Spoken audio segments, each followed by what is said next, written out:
મહેસાણા જિલ્લાના વિસનગર તાલુકાના ભાલક ગામમાં આવેલ સર્વોદય કેળવણી મંડળ સંચાલિત શ્રી LS પટવા હાઈસ્કૂલ ભાલકમાં રક્ષાબંધન પર્વની હર્ષભેર ઉજવણી કરવામાં આવી હતી।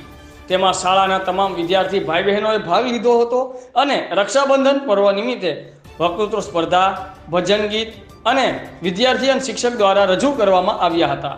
શાળાના આચાર્ય યોગેશભાઈ બી પટેલ દ્વારા પ્રાસંગિક પ્રવચન કરવામાં આવ્યું હતું। સમગ્ર આયોજન શાળાના શિક્ષક ચૌધરી અમીશભાઈના માર્ગદર્શન હેઠળ કરવામાં આવેલ હતું।